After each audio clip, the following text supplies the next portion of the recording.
任何地方，都护卫他们蒙恩，带领我们今天早上的崇拜，所有的设备器械为主所使用。我们这个人也成为活祭，献在你的面前。感谢你垂听我们的祷告，愿荣耀归给主。奉耶稣基督的圣名，弟兄姐妹，让我们预备心来参加早上的崇拜。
弟兄姐妹平安。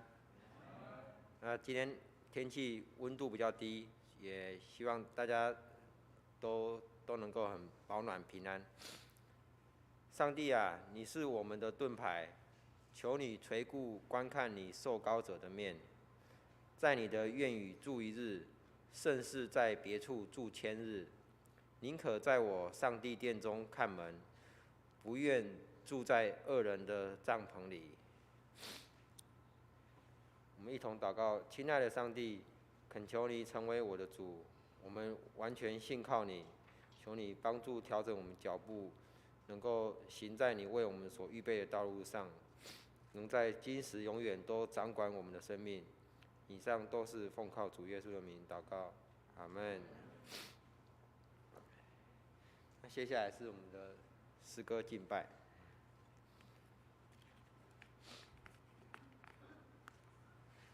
那今天的歌曲是在这个荣耀归于真神。那如果方便的会众的话，方便的话可以起立。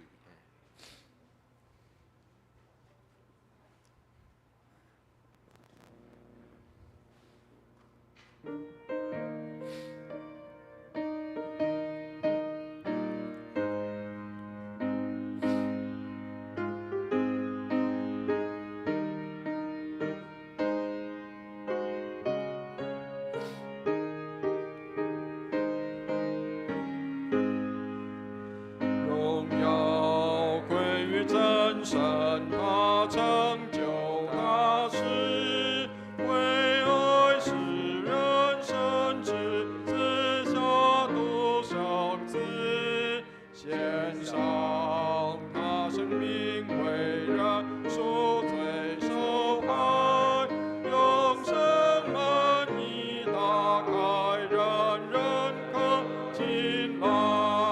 赞美主，赞美主，全地听主声音。赞美主，赞美主，万民快乐高兴。请来，借主耶稣进入父家中，荣耀归主，他已成就大事工。赎罪完全救恩，主宝血供训，唤醒者的永生，生命许世人。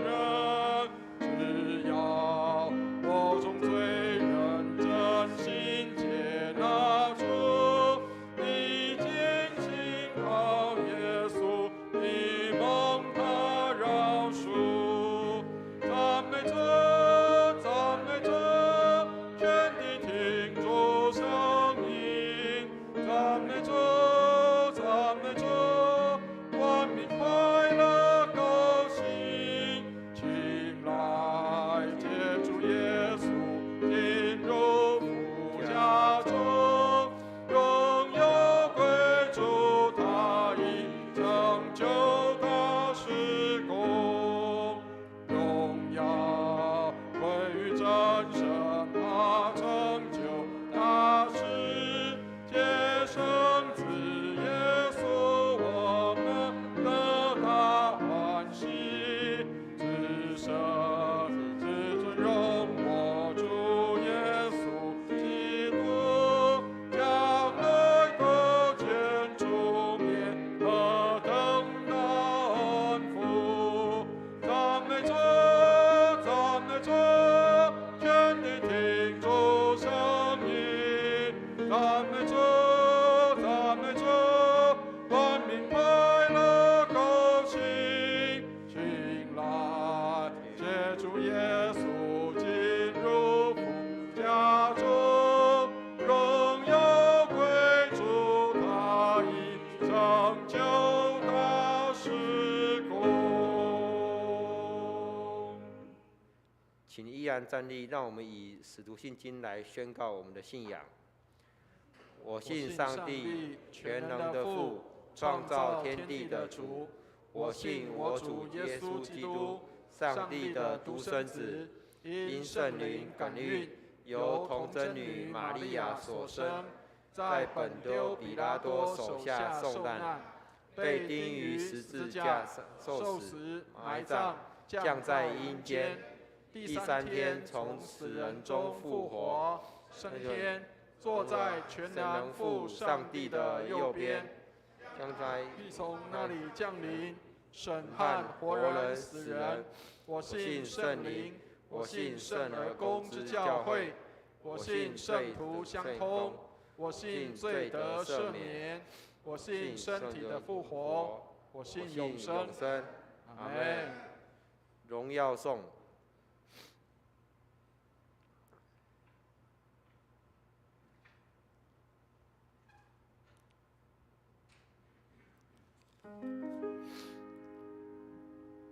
但愿荣耀归于父子圣灵，父子圣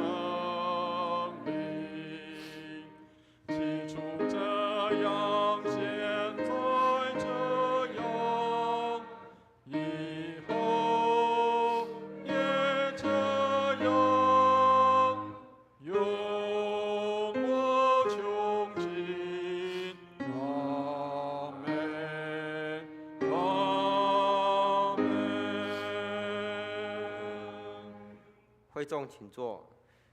今天的起应文在诗篇的第29篇1至11节，在旧约的561页。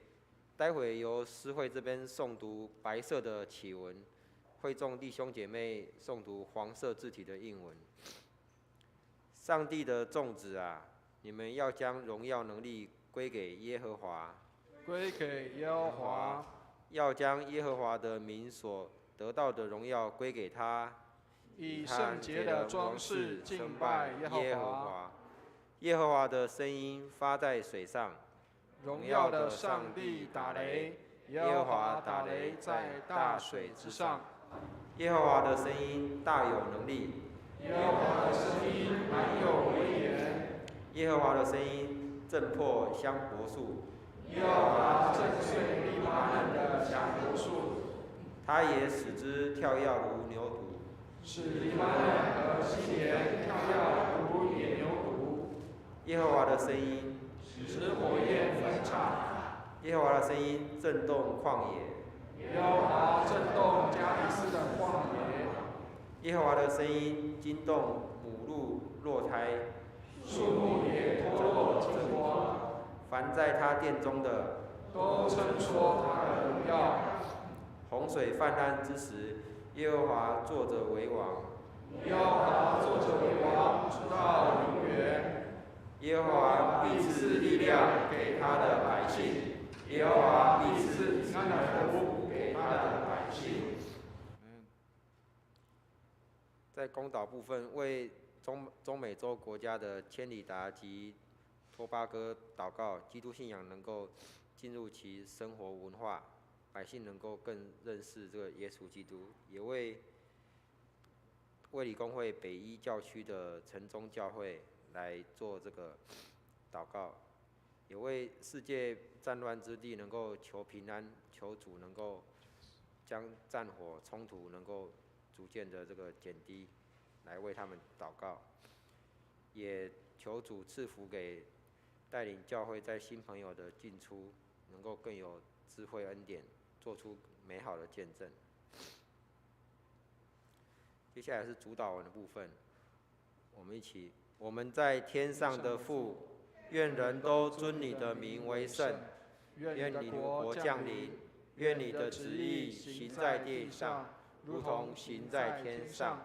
我们日用的饮食，今日赐给我们，免我们的债，如同我们免了人的债。不叫我们遇见试探，救我们脱离凶恶。因为国度、权柄、荣耀，全是你的，直到永远。阿们。今天的经课就是太绵绵姐妹的部分，由我来这个大家念给大家。在以赛亚书的43章1到7节，雅各啊，创造你的耶和华，以色列啊，造成你的那位，现在如此说：你不要害怕，因为我救赎了你。我曾提了你的名召你，你是属我的。你从水中经过，我必与你同在。你趟过江河，水必不漫过你。你从火中经过，必不被烧，火焰也不着。因为我是耶和华你的上帝，是以色列的圣者，你的救主。我已经使埃及作为你的赎价，使古时和西巴代替你。因我看你为宝为尊，又因我爱你，所以我使人代替你，使列邦人替换你的生命。不要害怕，因为我与你同在。我必立你的后裔从东方来，又从西方招聚你。我要对北方说，交出来；对南方，请不要拘留。将我的众子从远方带来，将我的众女从地极领回。凡事都是就是凡称为我名下的人，是我为自己的荣耀创造的，是我所做成的，所造作的。接下来是路加福音第3章的15到17节，以及21到22节。百姓指望基督来的时候，人都心里猜疑，或者约翰是基督。约翰说：“我是用水给你们施洗，但是有一位能力比我更大的要来，我就是给他解鞋带也不配。他要用圣灵与火给你们施洗。他手里拿着簸箕，用扬进他的场，把麦子收在仓里，把糠用不灭的火烧尽了。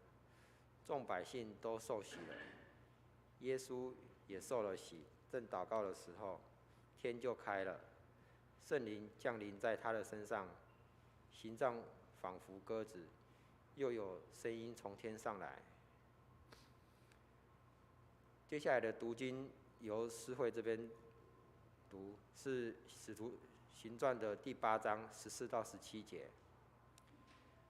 使徒在耶路撒冷听见撒玛利亚人领受了上帝的道，就打发了彼得、约翰往他们那里去。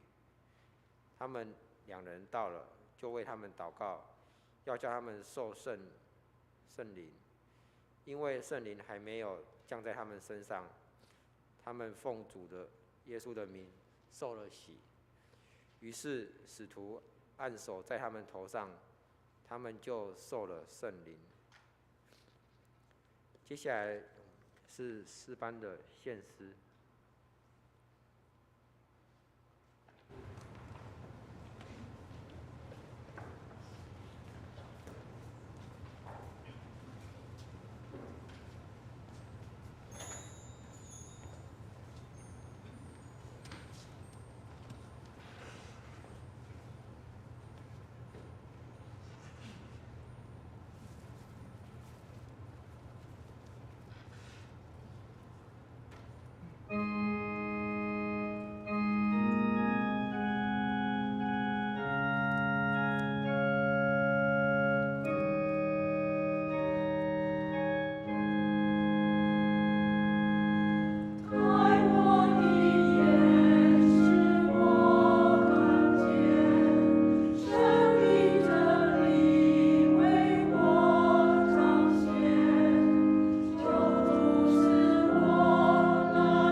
正道，题目是你信耶稣有圣灵证明。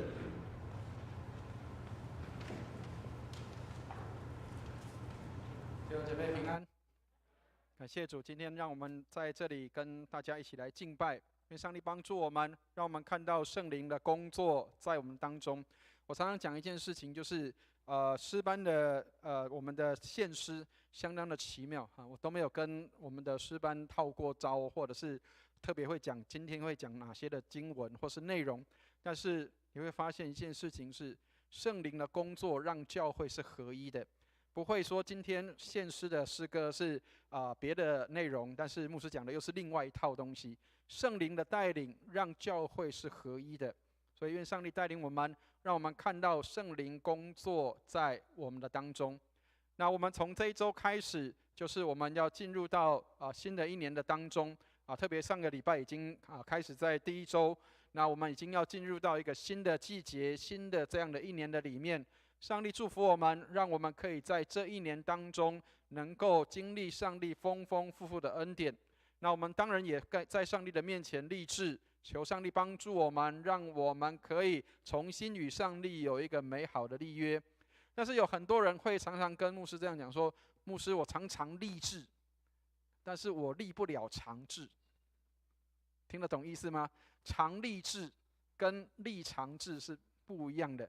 常立志是什么？我常常会立志我要做什么，我要做什么，可是可能3分钟、5分钟就消失了。但是立长志是什么？立长志是长久的、持续的、经常的，一直持续不断的。所以，亲爱的弟兄姐妹，上帝帮助我们。当然，我们或许会说我们这个真的没有办法。哎呀，这个心里愿意，肉体却是软弱的。但是求主帮助，让我们的心也能够有火热在我们的里面。好，所以我们现在有很多的人，其实很可惜，就是我们现在的儿歌大概常常都是唱一些周杰伦或者一些那个现代的年轻人唱的诗歌，但是不是诗歌，是年轻人唱的歌曲。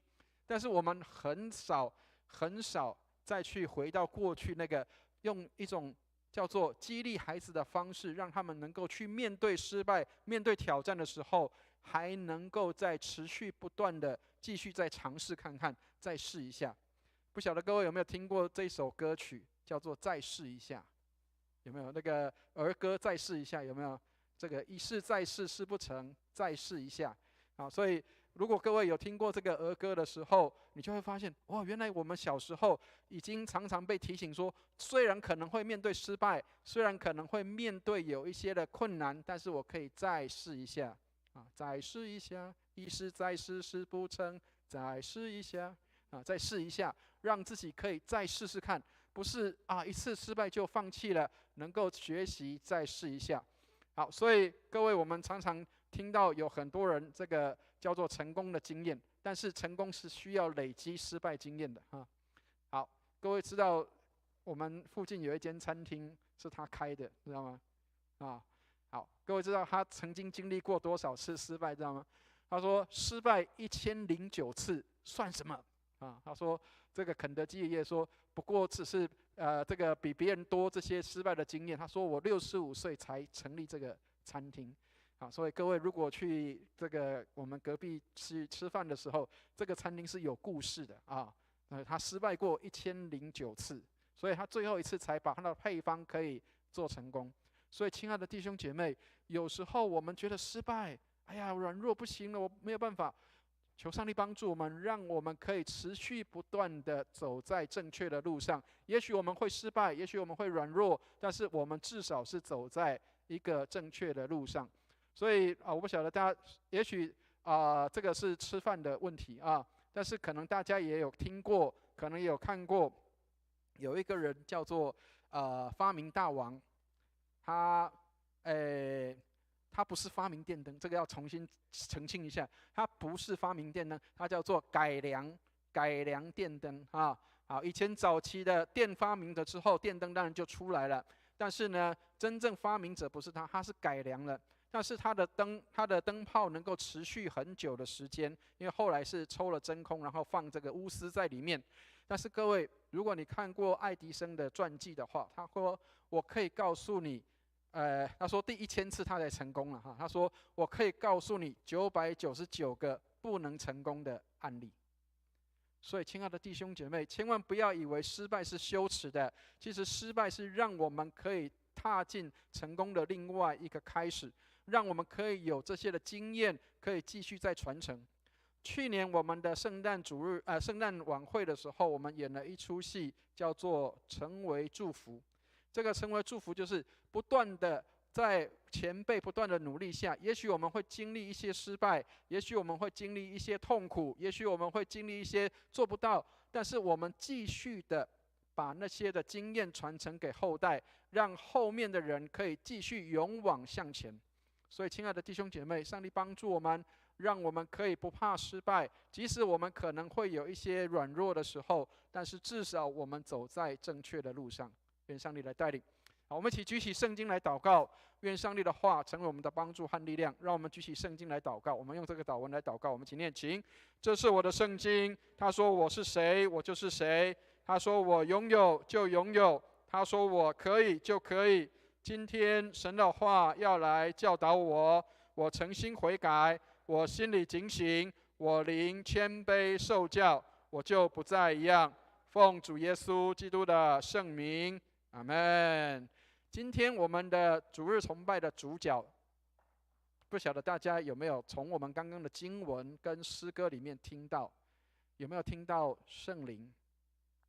亲爱的弟兄姐妹，我们在传统教会里面很少讲圣灵，为什么？因为在传统教会里面讲圣灵的时候，通常都会被冠上那个叫做洪水猛兽，这样听得懂意思吗？讲圣灵的时候，很多人都会认为说，哇，那就是要倒在地上，被牧师按手倒在地上啊，或者是要讲方言，或者是要有一些什么样的突然间有什么异能啊，有什么样的神迹奇事发生。其实各位，那个是我们想太多了啊。当然，圣灵是什么？我们需要先了解圣灵是什么，所以我们才能够看到今天的经文要给我们的东西是什么。你觉得圣灵像什么？如果你有经历过圣灵的话，你觉得圣灵像什么？有的人说圣灵好像风一样，有的人说圣灵好像水，有的人说圣灵好像火。每一个人对圣灵的了解跟认识是不一样的。那你对圣灵的认识是什么？为什么我们需要圣灵？各位，我们在我们的使徒信经里面有读到有一段，有没有？我信圣灵，后面叫我信圣而公之教会。亲爱的弟兄姐妹，有圣灵来到，才能够让教会得着建立。好，所以圣灵真正的意思是什么？各位，如果你有机会看到在创世纪里面的时候，圣灵在圣经里面创世纪的第一章里面的第2节里面，他就说什么？上帝的灵运行在水面上。好像一个漂浮的东西经过，对不对？好像，但是还很难理解。可是各位，如果你看到上帝造人的时候，在第2章上帝造人的时候，他向那个他所造的人吹了什么？吹了一口气。所以圣经里面说，人就成为叫做有灵的活人。所以亲爱的弟兄姐妹，各位知道圣灵是什么东西，知道吗？圣灵就是上帝的气息，在原文里面叫 ruach， 意思是什么？是他的气，上帝的气息在你的身上，上帝的灵在你的里面，就是你有气，上帝的气息在你的身上，有上帝的气在你的心里面，让你的里面有灵，成为你的这个生命，成为你的一个展现。所以亲爱的弟兄姐妹，有的人活的好像是死的，所以我们常常讲叫做活的死人一样，因为他没有灵气。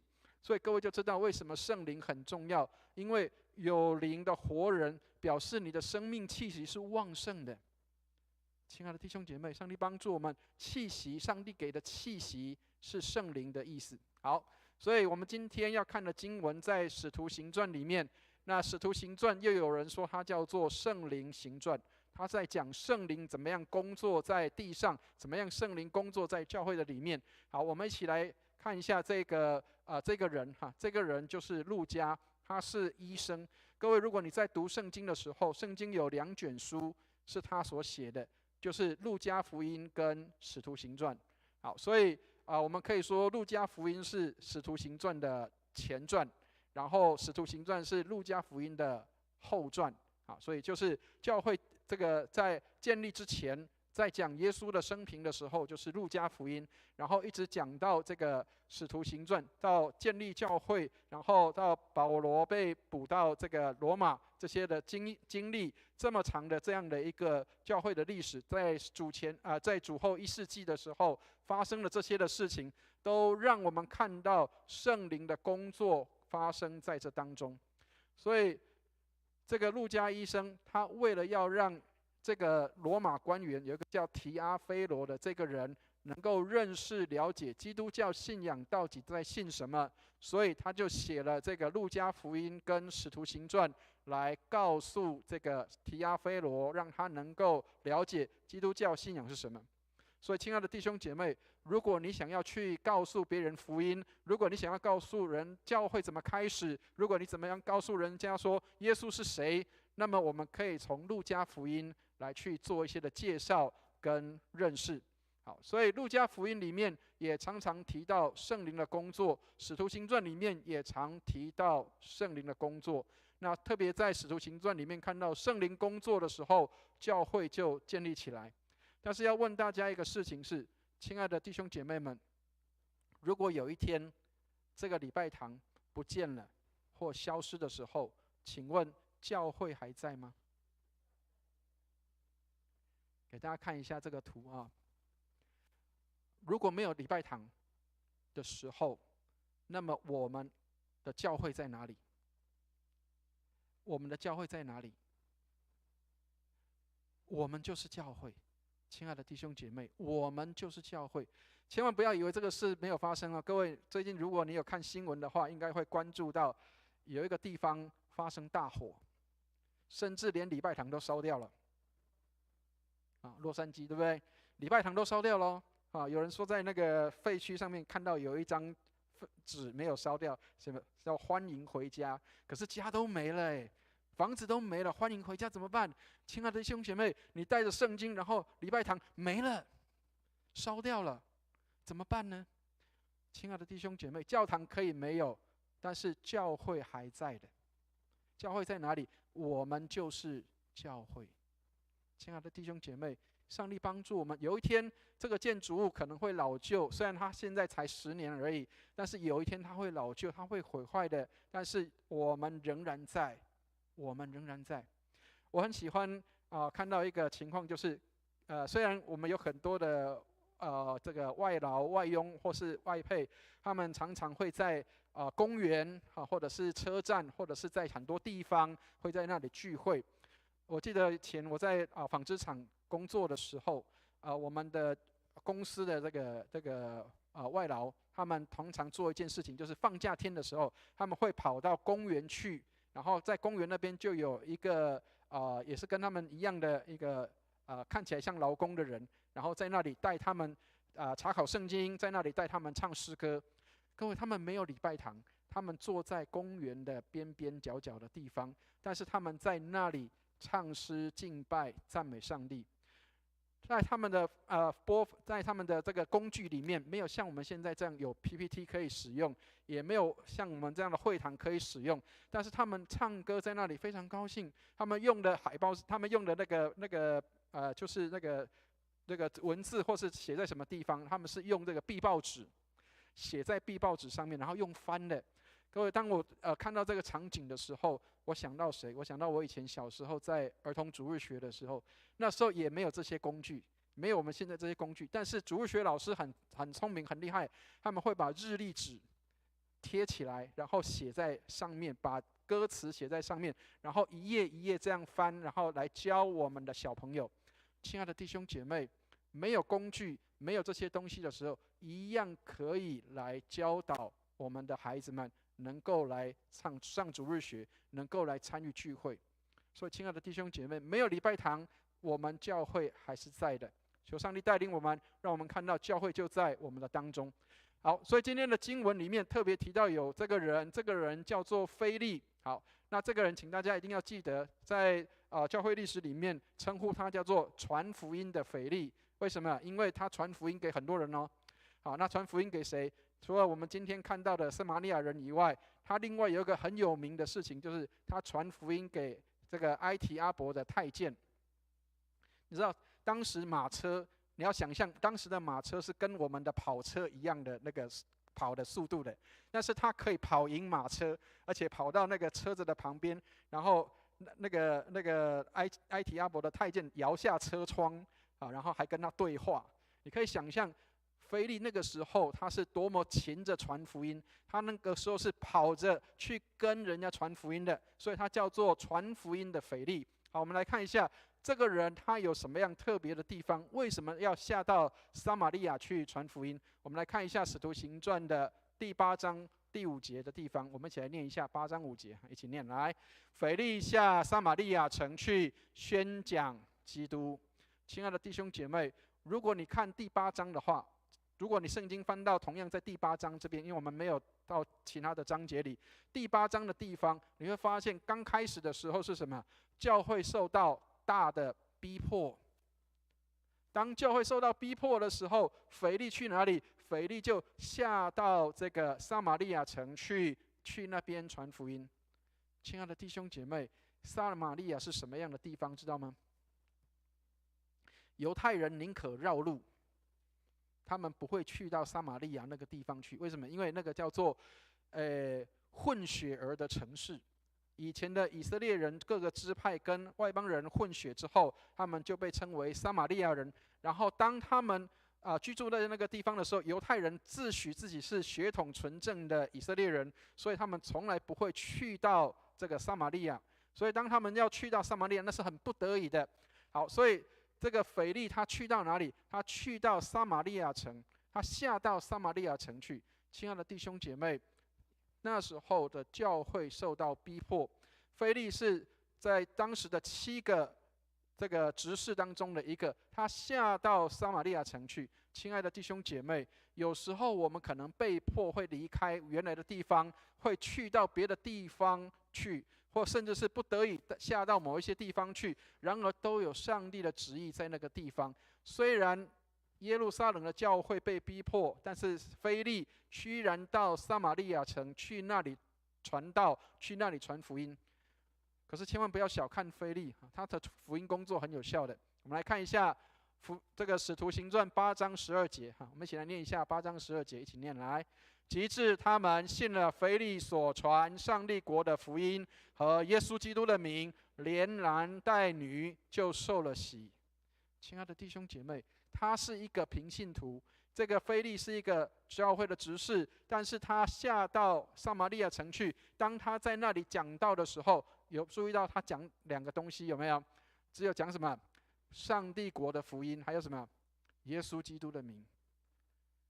没有很花俏的活动，没有办很多的这个特会，但是他只讲2个东西：上帝的国，还有耶稣基督的名，他就已经可以带领人受洗了。亲爱的弟兄姐妹，当你有圣灵工作帮助的时候，你就能够做这些事情。千万不要认为我只是一个平信徒，我没有什么能力，我没有办法做些什么。腓利也是一个平信徒，但是他可以去到撒玛利亚城，去那里传福音给人，而且带领人信主，带领人受洗。那时候使徒还没有到那边呢。各位如果今天看的话，是使徒后来听到这个消息，他们才下去的。但是这个腓利他已经可以在那里带领人受洗，带领人信主。所以亲爱的弟兄姐妹，千万不要以为受洗、带领人受洗信主只有牧师的事情，不是的，是我们所有的人都可以这样做。你可以带领你的朋友，你可以带领你身边的人能够来认识耶稣。好，所以圣经里面我们来看到约翰福音的地方，约翰福音15章第7节，这里提到什么？他说：“你们若常在我里面，我的话就常在你们里面。凡你们所愿意的，祈求就给你们成就。”亲爱的弟兄姐妹，千万不要以为说你没有上帝的话可以传递给人。当你住在神的里面的时候，神的话就住在你的里面，你可以向人传福音做见证的，因为你有上帝的话住在你的里面。当你住在耶稣里面，但是我们需要先了解，我有没有常住在基督里？我有没有常常让上帝的话住在我的里面？亲爱的弟兄姐妹，今年我不晓得你会立下什么样的志愿。那我今年到这几个礼拜，我去几个小组去参加聚会的时候，听到很多的弟兄姐妹开始立下一个心志，说今年我要把圣经读一遍，今年我要跟大家一起读经。亲爱的弟兄姐妹，这是好的开始。如果你愿意常常让上帝的话在你的里面，我们就是住在神的里面。所以你如果要知道说你有没有住在神里面，就是看你有没有常常将上帝的话放在你的心里。好，所以上帝的话放在我们心里，耶稣说他的话就是灵，就是生命。但是这一群人，撒玛利亚人，他们受洗了，只是他们还没有来确定有圣灵住在他们里面。好，所以耶路撒冷的教会就派了2个人去做确认，去做这个认证。我们来看一下14节的地方，我们一起来念一下14节，一起念来。使徒在耶路撒冷听见撒玛利亚人领受了上帝的道，就打发彼得、约翰住在他们那里，往他们那里去。对不起，不是住在那里，往他们那里去。亲爱的弟兄姐妹，彼得跟约翰是当时的教会的领袖，是当时教会的牧者，但是他们去到撒玛利亚去做什么？去做确认。有人带领信主，但是要有人确认是不是他们真的信主。刚刚有提到一个事情是，各位，很多时候教会已经渐渐变成用什么方式在吸引人，知道吗？我们有时候办了很多的活动，办了很多的特会，办了很多的一些的这个吸引人的方式，但是我们却没有真的把福音传给人。所以也许那个时候也有很多人说，号称说他是信耶稣了，是受洗了，但是是不是真的？必须要有人做证明，必须要有人做见证，必须要有人去证明他们信主是真的。那谁来做这个见证？是圣灵来做见证。所以彼得跟约翰他们被派去撒玛利亚城，是要去那边去认证他们有圣灵的充满，他们是信耶稣的，是真实信耶稣的。亲爱的弟兄姐妹，你有信耶稣，圣灵就为你做见证。你信耶稣，圣灵就在你的里面来为你做见证。所以我们每个人都可以用自己的恩赐跟能力来祝福别人，帮助别人。圣灵住在我们的里面，让我们有能力来为耶稣做见证的。所以可见得在当时的时候，撒玛利亚人他们信是信了，但是他们还没有那个圣灵住在他们的里面来为耶稣做见证。所以需要有人去认证，让他们领受圣灵。我们需要有圣灵的帮助，让我们能够持续的走在信仰的路上。有时候我们会软弱，有时候我们会失望，有时候我们会有一些疲惫的时候，我们需要有圣灵的帮助。10几年前那时候88水灾的时候，各位如果还有印象的话，我们卫理公会在东港跟嘉东，我们成立了工作站跟重建中心。有一次在这个重建中心的社工们在这个聚会的时候，各位知道年轻人特别是社工，他们都会大发热心，知道吗？他们在这个开会的时候我们要为社区这个社区的居民我们要为他们服务我们要有热情有热忱，我们要这个为他们来做一些事情，帮助他们我们要持续的来做这些的事工。好，当然听起来很好，对不对？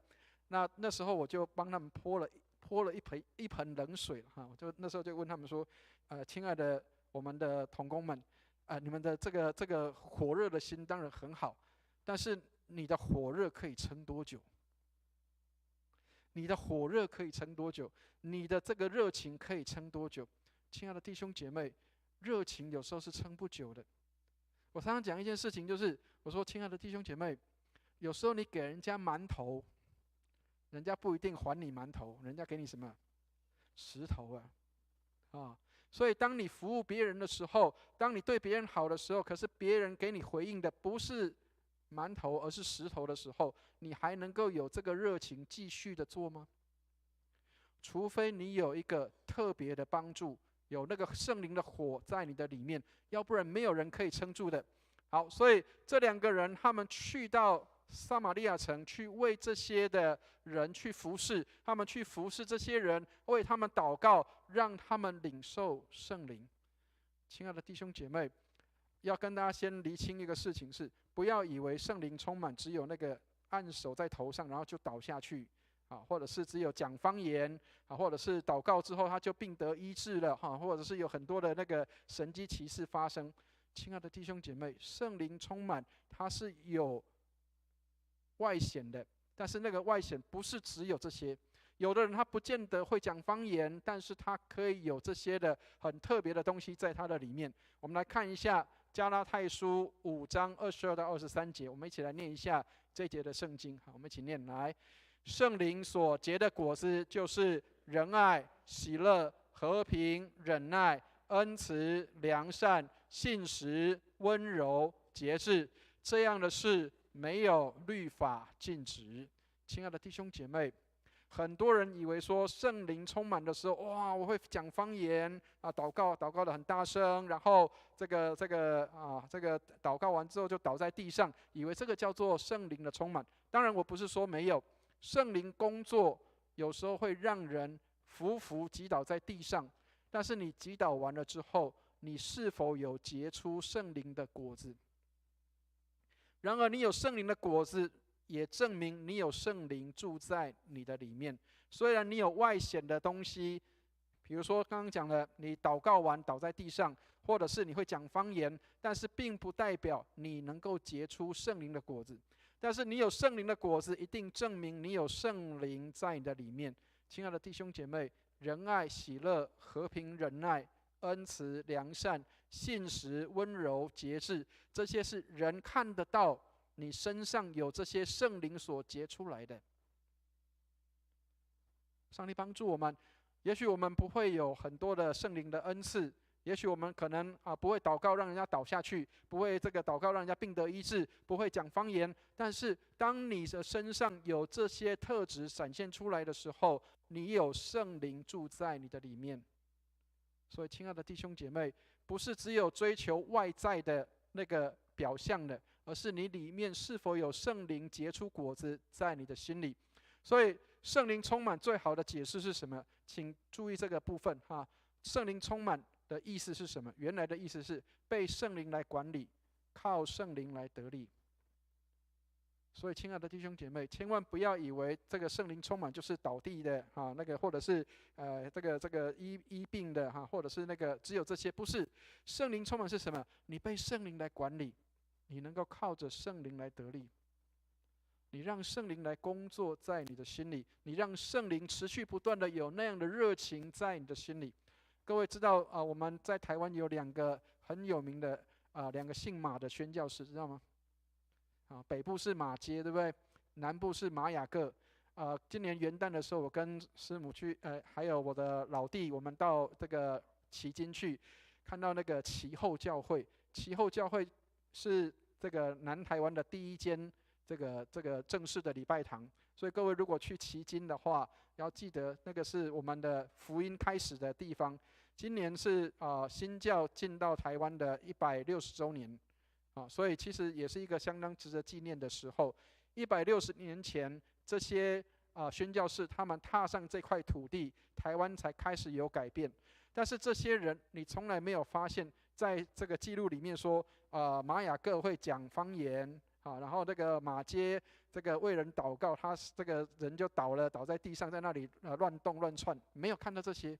但是你看到什么？马雅各、马街他们进到台湾之后，他们改变台湾的社会。他们进到台湾之后，他们在那里持续的跟台湾当地的人相处见面，他们去传递福音的好处，他们带来教育，他们带来一些的医疗，他们带来这些美好的果效。他们没有一个被记录到说他们讲方言，然后讲得很大声，或者是被祷告倒在地上，没有。但是他们持续不断的服侍，即使被人家用泼粪的，各位这2个姓马的都被人家泼过粪，知道吗？在台南有一条街，在我的老家有一条街叫康熙街，它其实那个名称原来是什么？叫破塞街。这是事实，这是真的。那个泡塞给在那个水仙宫菜市场的旁边，市场旁边通常都是人最多的，所以那个时候马雅各医师他在那边在盖那个做礼拜堂跟那个就是医院的时候，只要外国人经过，因为当时的人对医疗是不认识的，所以他们说这些人都是这个妖魔邪术哈，所以台湾人最常用什么？用粪来泼他们。说现出原形啊，这个妖魔鬼怪现出原形。结果各位知道，这两位姓马的宣教士，他们跟这个当地的人说什么？哎呀，那这就菠菜，这会当撒去迄个啊，去浇田地，去帮你们种植肥料，不要浇在我们身上，我们长不出草来，我们长不出这些东西的。亲爱的弟兄姐妹，当别人对你泼粪的时候，当别人对你这些的攻击、侮辱、伤害的时候，你还能够有这些的平静跟安稳的心，那是很不容易的。所以有记得刚刚看到的圣灵的果子吗？仁爱、喜乐、和平、忍耐、恩慈、良善、信实、温柔、节制。亲爱的弟兄姐妹，有圣灵的果子在里面的人，他的展现会跟别人不一样。上帝帮助我们，让我们能够被圣灵来管理，靠圣灵来得力。所以我们的软弱有圣灵帮助我们，所以千万不要把圣灵摆在一旁。我们很高兴来敬拜圣父上帝，我们敬拜圣子上帝，但是要记得我们有圣灵上帝，圣灵的上帝帮助我们能够来在我们的生活当中给我们力量，给我们帮助，让我们在软弱的时候可以得到帮助。好，所以这些人他们为什么需要受圣灵？因为要有受圣灵，他们的信仰才能够持续在这个正确的路上，才不会偏离，有圣灵的引导。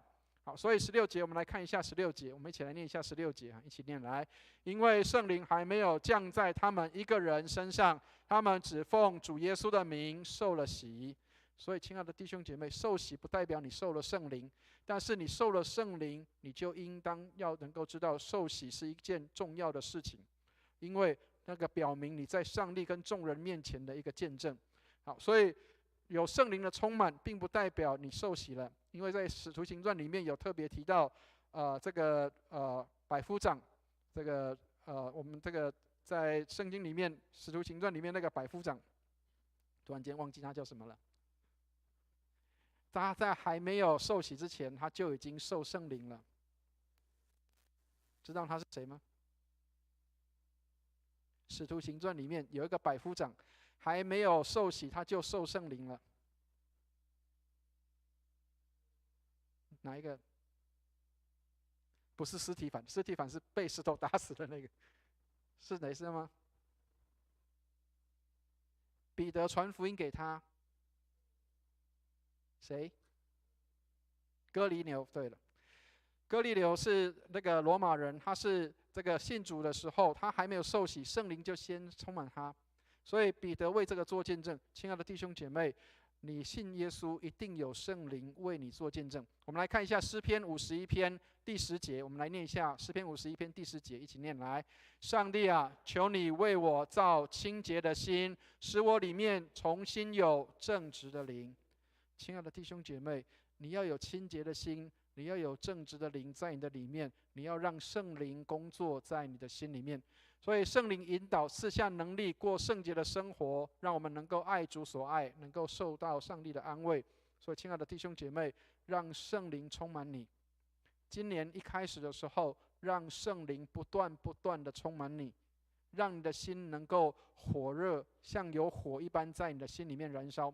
所以我们来看一下17节，我们来念一下17节，为什么要受圣灵？17节我们一起念来。于是使徒按手在他们头上，他们就受了圣灵。亲爱的弟兄姐妹，撒玛利亚人受了圣灵，他们被圣灵来管理，能够靠着圣灵来得力，他们能够有圣灵为他们做见证。信耶稣的人，你有圣灵的能力，你被圣灵来管理，你是照着圣灵的引导来走的，不是按照自己的方式，是按着圣灵的工作在我们身上。所以圣灵降临在我们身上，在使徒行传1章8节里面说什么？但圣灵要降临在你们身上，你们就必得着能力，并要在耶路撒冷、犹太全地和撒玛利亚，直到地极，做我的见证。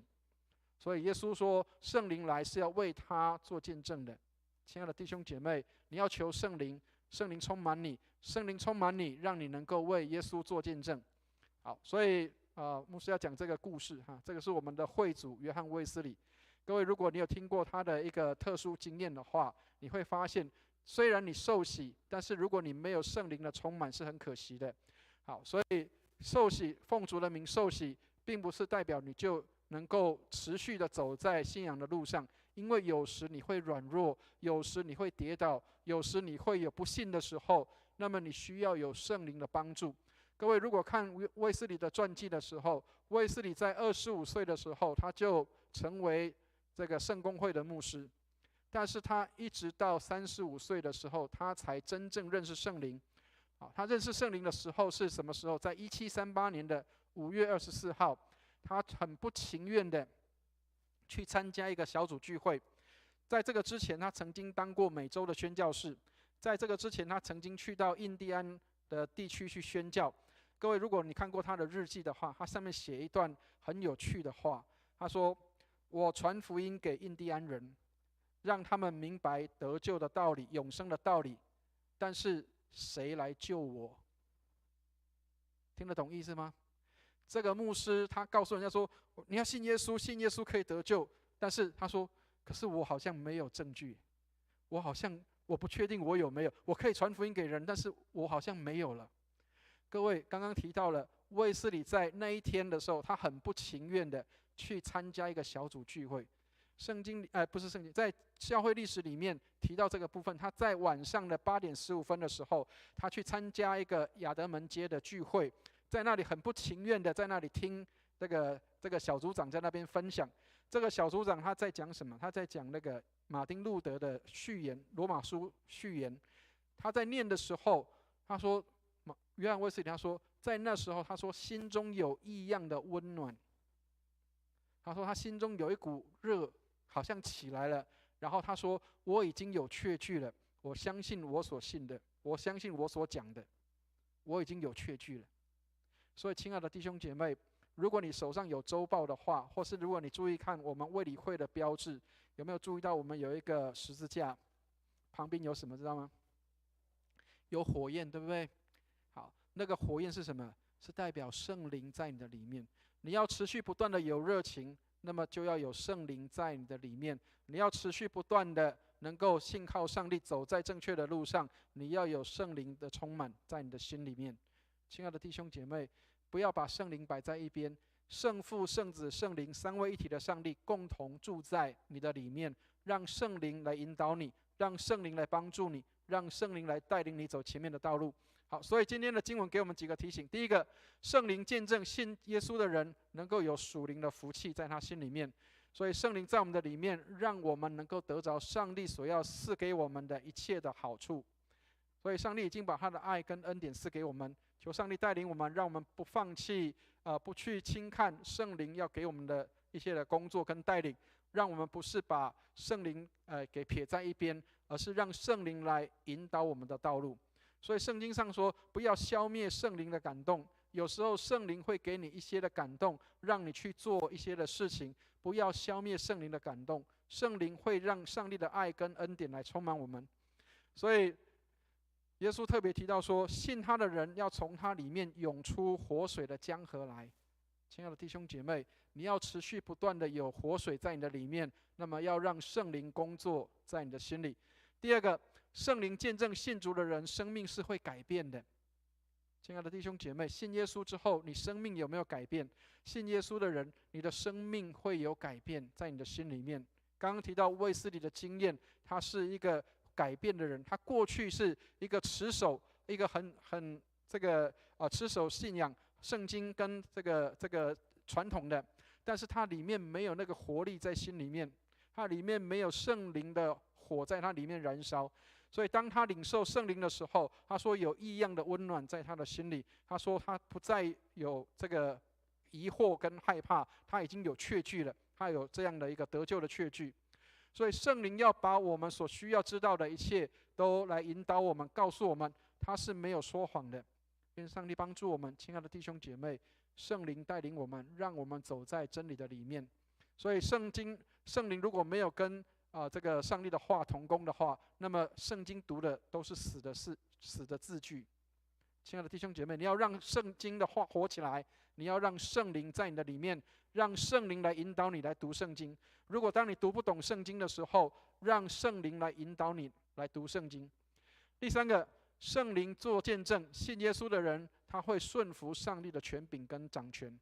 所以上帝带领我们，当你能够顺服上帝的时候，顺服上帝的带领，就是有圣灵来引导我们，有圣灵来帮助我们，让我们能够活出那样的生命在里面，能够有善行，能够有美德，这是圣灵在我们的里面。所以善行跟美德不是我们做得到，是圣灵帮助我们，让我们可以做到这样的事情。但是亲爱的弟兄姐妹，在这个之前，圣灵要先做一件工作，就是要把我们的骄傲，要把我们的自夸，要把我们认为自己做得到的这样的想法全然的打破。唯有我们承认我们做不到，唯有我们承认我们没有办法达到这个标准，唯有我们承认我们没有办法靠自己做些什么，唯有依靠圣灵的时候，我们才能看到这是圣灵的工作。所以你能够顺服上帝，不是因为你能够，是因为圣灵充满在你的里面。你能够照着上帝的话去做，是因为有圣灵住在你的里面。所以圣灵要彰显的不是他自己，要彰显的是圣父跟圣子。圣灵来要为圣父跟圣子做见证的，不是为自己做见证，他为圣父跟圣子做见证。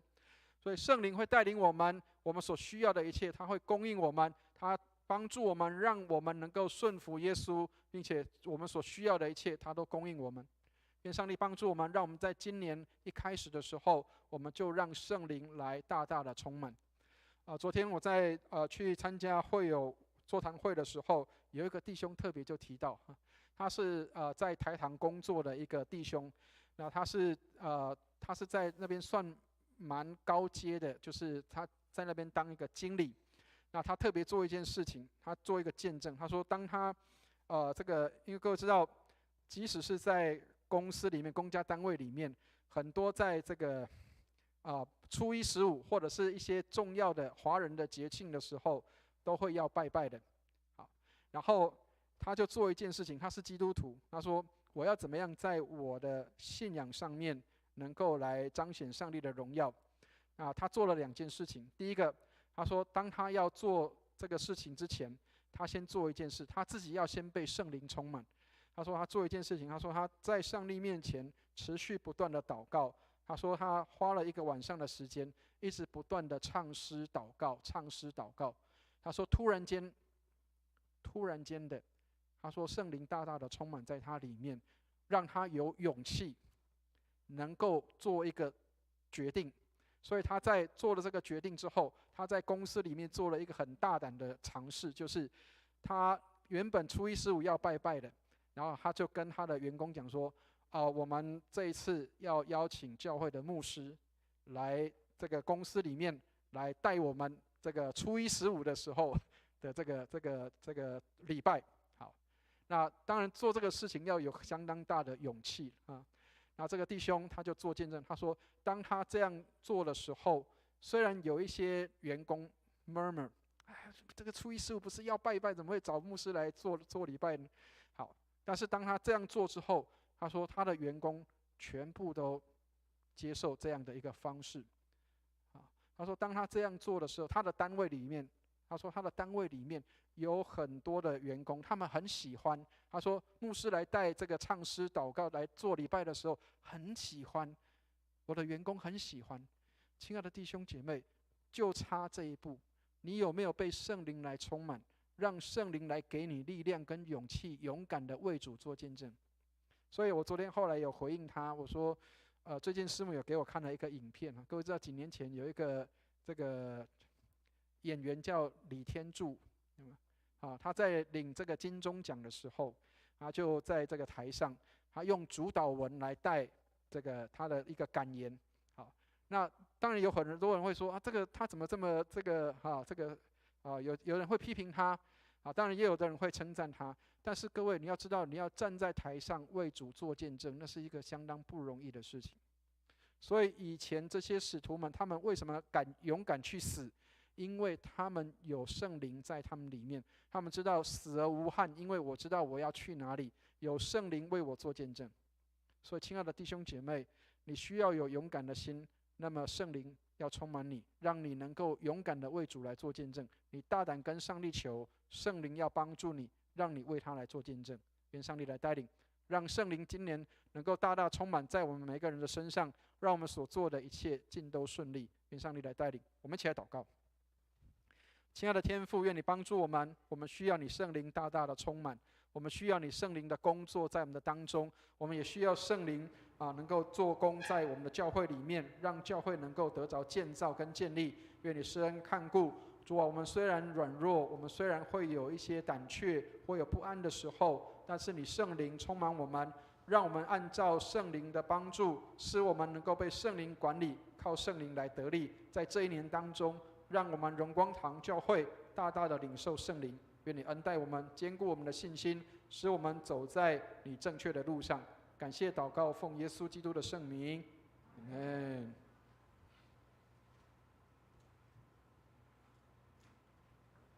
谢谢牧师的正道，那也希望让我们圣灵能够充满我们。那接下来是今天的这个回应奉献。那今天的诗歌是心灵良诗第210首，恩雨大降。那请会众起立。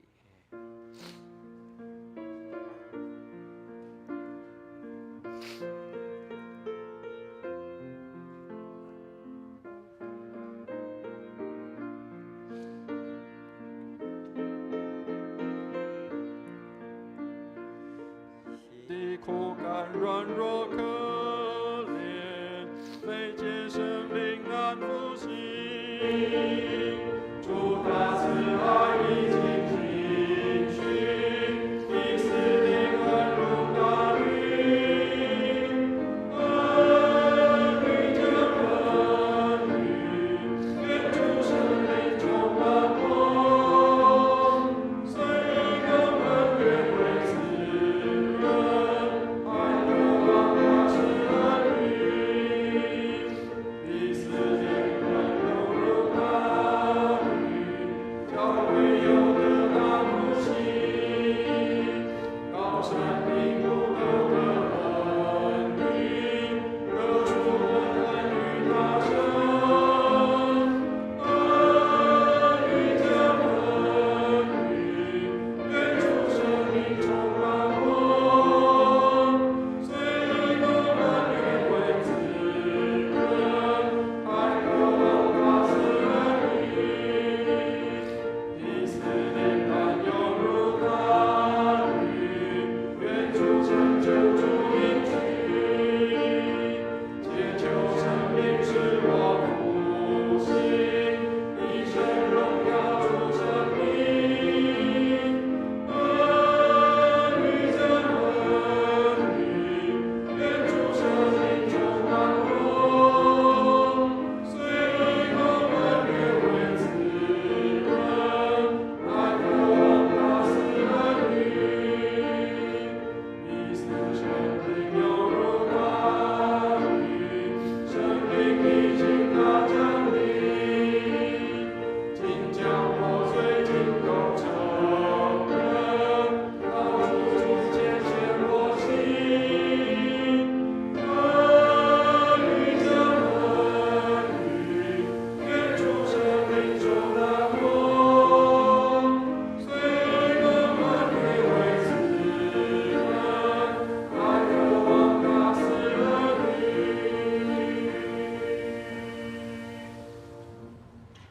会众请坐。请诗线同工至台前预备。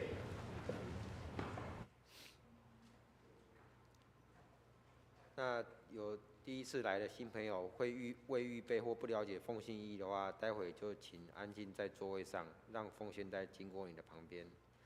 亲爱的天父，我们以正直的心乐意来献上这个金钱，这些都是从你的恩典而来，做你所喜悦的事，让事工上得以适用，让更多人来领受你的话语及你的救恩。以上奉主耶稣的名求，阿们。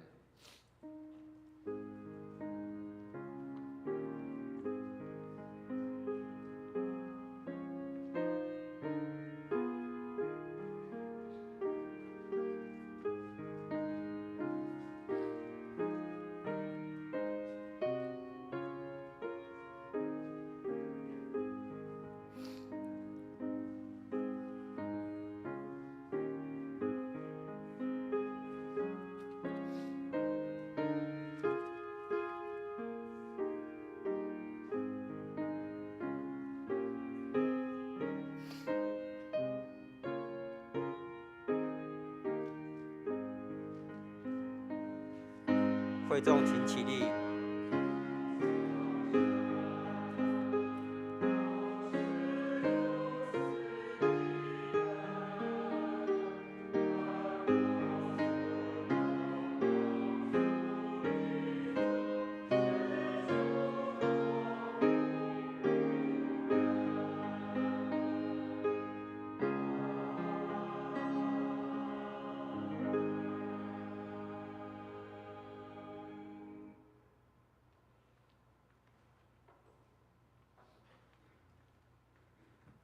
会众请起坐，请坐。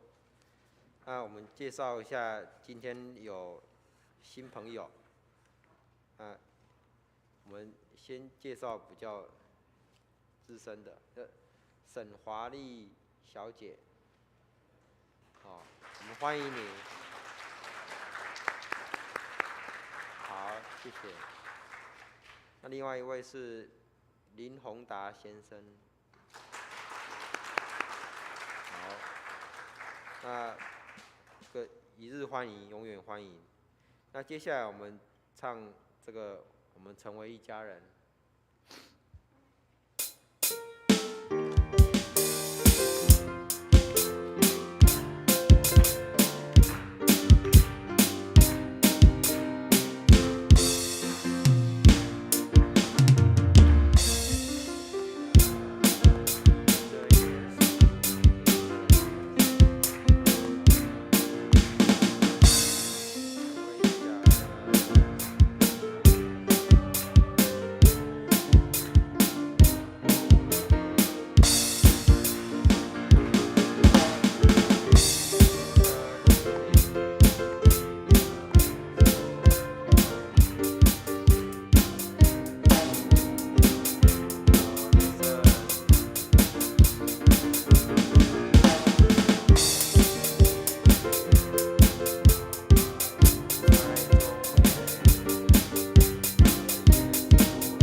第二遍的时候，大家可以互相拱手问安。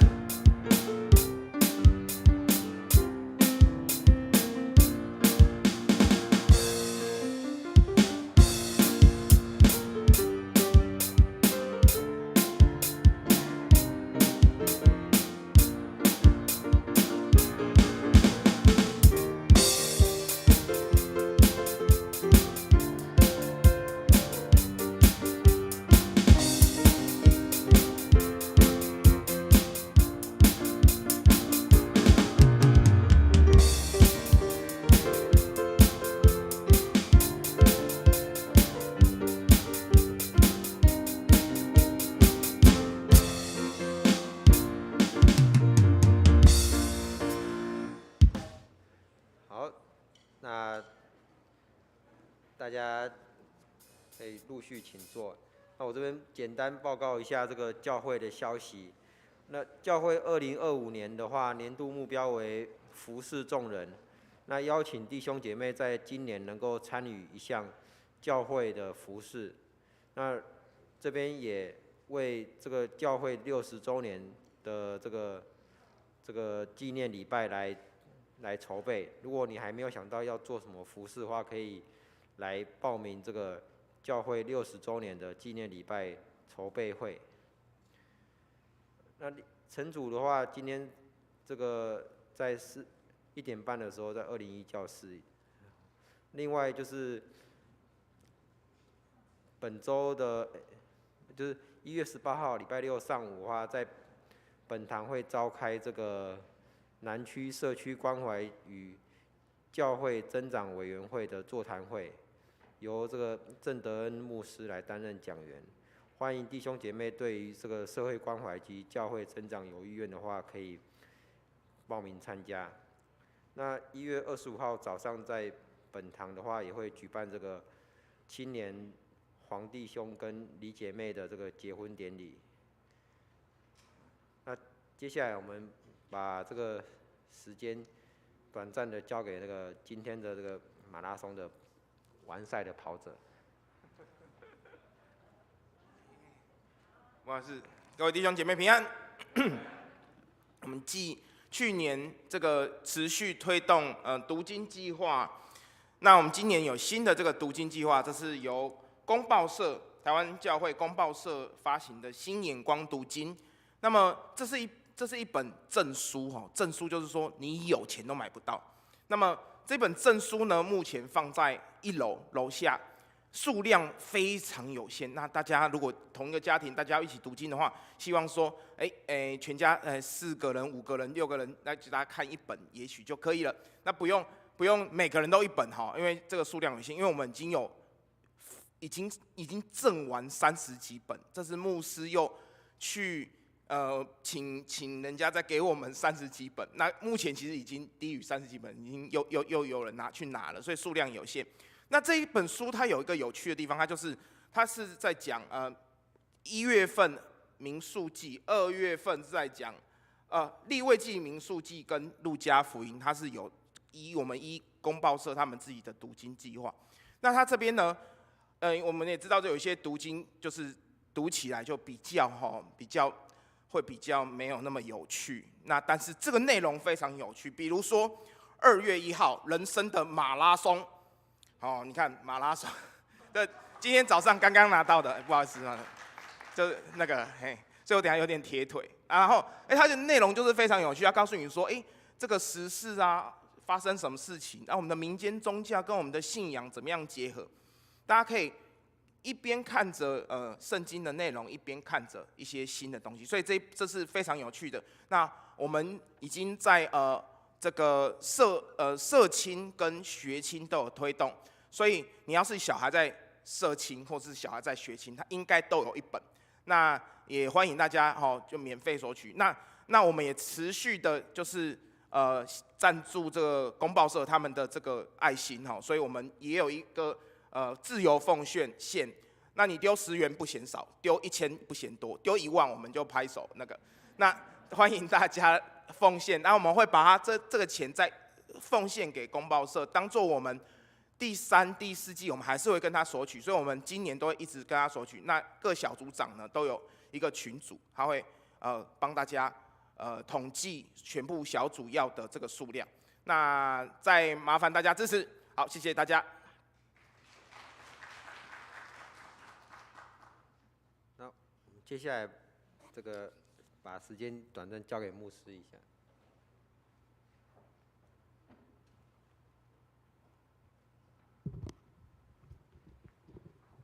突然间没有麦克风，不知道怎么讲话了。好，各位，刚刚我们的这个是我们今年的新任的教育执事是德强执事。那他今年推动的这个读经计划，这个是继去年的我们的这个读经的这个我们的教育执事的推动的读经计划之后大家的一个响应所以去年底我们在这边我们为这些1年读完圣经的这些的弟兄姐妹给他们有这样的奖励之后，那很多弟兄姐妹就一直热烈的希望可以要开始读经。好，那所以请弟兄姐妹，我们就是也一样像马拉松一样的赛跑一样那是长跑的一个长期的一个不断的一个训练。求上帝来带领，让我们能够不断的持续的能够前进跟成长。好，所以邀请大家能够目前应该可以够人手可以有1本如果你需要的话，那不够的话牧师会再带给大家再帮忙大家再多要一些的内容。好，那请大家看一下我们的周报里面有几项事工，让大家能够来了解一下我们的教会最近在教会的一些的事工，还有我们的未来的发展。那各位，我们今年的6月22号是我们的60周年庆这是我们教会里面一个很大的大事所以之前有跟各位讲过，我们这1年当中，我们只有短暂的时间可以跟台语堂的弟兄姐妹有一起聚会。那我们今年只有在这个第一周就是我们今年的1月的第1周，还有我们在过年的2月2号会有跟我们的台语堂的弟兄姐妹一起聚会。那再接下来就是这个6月22号，我们要跟我们的台语堂的弟兄姐妹一起的聚会。那这是我们一起要来欢庆我们的教会60岁的生日。好，所以也因为60岁的生日所以邀请弟兄姐妹能够来参与在教会里面的侍奉，还有我们的一些的事工因为教会是我们属灵的家，所以既然是家人，那么牧师就大胆的邀约大家，能够在今年我们能够投入跟参与在侍奉的当中。那所以我们今年的目标叫做服侍众人，做主的仆人。那如果我们有这样的一个意愿跟这样的一个服侍的心志，你可以看到有很多的服侍，包括在台上我们有私会，台下有招待，或者是帮忙协助一些教会的事工，比如说像我们的外面的花花草草，这些也都是很多弟兄姐妹的投入，还有包括我们的诗班的参与，还有我们的乐器的演奏，这些都是我们的弟兄姐妹的一个参与。那假设如果你愿意的话，也可以投入在这些的服事当中。那你说如果我什么都不会的话，还有另外一个很好的一个途径，就是我们可以透过祷告来支持教会的事工。所以在每个礼拜四的晚上，我们有查经祷告会。那我们的60周年庆的时候，我们有筹备小组，也有祷告组，也都期待弟兄姐妹的投入。所以请弟兄姐妹，我们在这个教会里面，我们能够服侍，我们用力来服侍，用能力服侍，用智慧服侍，或是用金钱来服侍，那也可以用祷告来侍奉。所以请弟兄姐妹，我们在这一年当中，我们都可以认领一项的侍奉来参与在这个当中。好，所以等一下11点45分的时候，我们有60周年的一个筹备会。那请弟兄姐妹，如果在这几样当中，你如果愿意可以投入参与的话，也可以欢迎弟兄姐妹来投入跟参与教会的这些的筹备事工。那当然你也可以用金钱来做这样的一个奉献的一个投入跟一个服事。求上帝来带领，让我们可以有这样的一个预备。那我们在礼拜6的时候，这个是总会的社关委员会跟教增委员会一起合办的座谈会。这个是帮助教会能够做外展事工，就是如果能够用一些社会关怀的方式，让我们可以连结在教会的一些的事工上面，那么我们邀请新朋友到教会里面来，这是一个相当好的方式。所以请弟兄姐妹如果可以的话，请尽快的来跟办公室报名。我们在今天最后的报名的时间那中午的午餐有准备。所以这个礼拜6的时间，中午如果你会过中午的时间，我们会有准备午餐，但是请尽快早一点跟办公室来做联络。我们在今天就是最后的截止报名了。好，那我们也请弟兄姐妹来参与，就是1月25号，我们每个礼拜6都有事礼拜625号的时候是我们的佑成跟玉婷的婚礼。那佑成大概大家比较少认识，因为他工作比较忙碌。那他的父母亲应该大家都认识就是我们的黄老师我们的还有淑华老师都是我们教会里面的这个长辈那我们请弟兄姐妹也关心他的公子跟这个玉婷姐妹的婚礼。那欢迎大家当天早上来参加这个他们的婚礼。那上帝来带领让我们的黄老师跟淑华姐他们可以也跟大家做邀请那求上帝来帮助。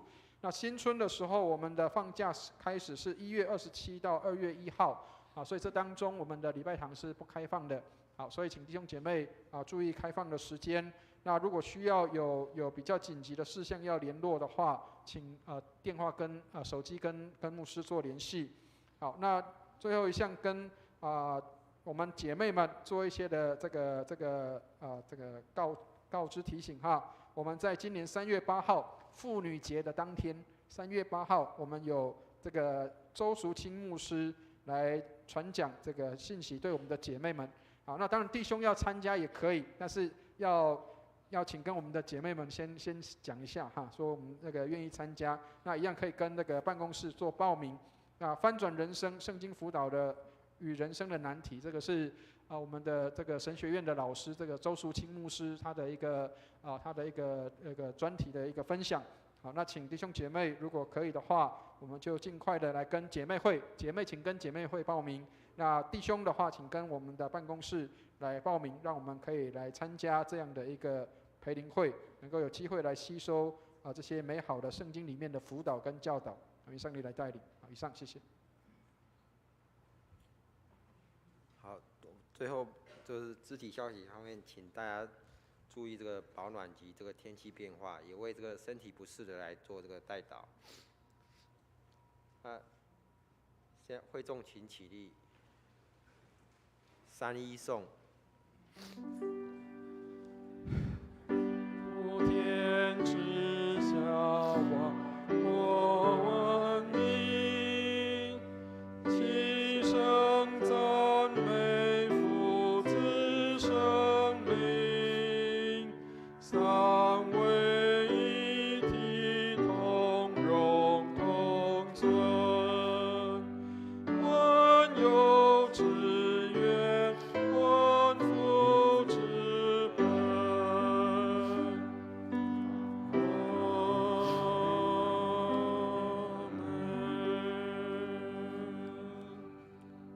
请牧师为我们祝福。弟兄姐妹，我们一起来领受祝福。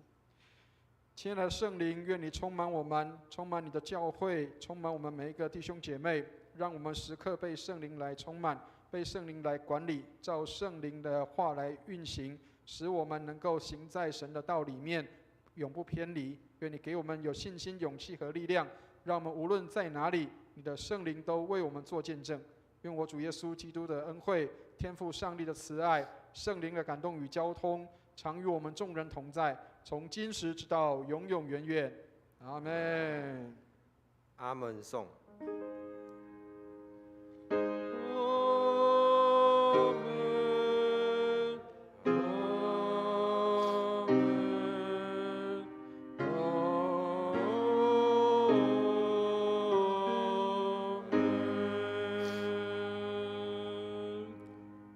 会众请坐。